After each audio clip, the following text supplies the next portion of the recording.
Hi,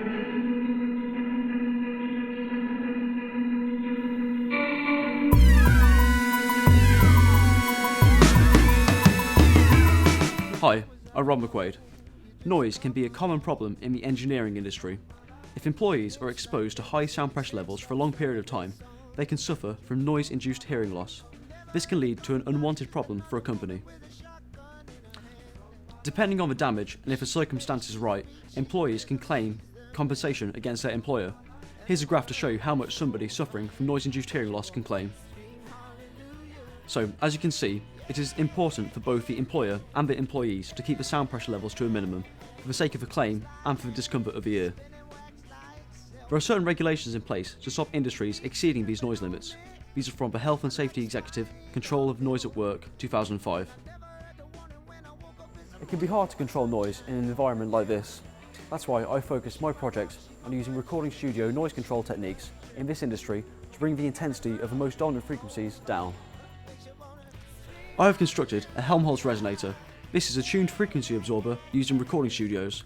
It absorbs the energy of a particular frequency.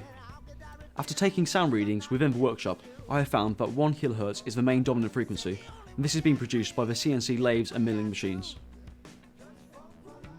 In the construction of a resonator, the tuned aspect is the front panel, which, when all the dimensions are inserted into a formula, the outcome produces a resonant frequency of which will be absorbed by the porous absorber behind the frame. Before this is tested in the factory, it was first taken into the recording studio, which is a more controlled noise environment, to test the exact effectiveness of the resonator. In here, the testing environment is ideal for what I'm about to do. I'm going to use Clio and project pink noise into the room to get a frequency response of the room on its own. Then I'll do the same again, but bring the resonator in and then compare the results. As you can see in the graph, the white line represents the room without a resonator, and the red line represents the room with a resonator. You can clearly see a 5 decibel drop in the 1 kHz area. Let's see how this fares in the factory. Because it is unpredictable when the most dominant frequencies will occur, I will be recreating the same tests as we did in the recording studio, but only in the factory. This will ensure the most controlled and accurate results.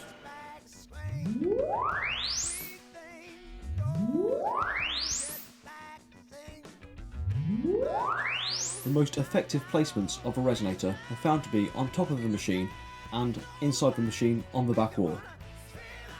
As you can see in the factory results, there is a clear 2 dB drop in the 1 kHz area. This is a new way of approaching noise reduction in the engineering industry. For real-world application, 2 to 4 of these resonators will be tailored for each machine in the factory, targeting each of their dominant frequencies. Having all the machines treated with Helmholtz resonators would bring the overall average sound pressure level down to help comply with the regulations. So, as you can see, using recording studio acoustic techniques in the engineering industry can be very useful. I hope you've enjoyed it and thank you for listening.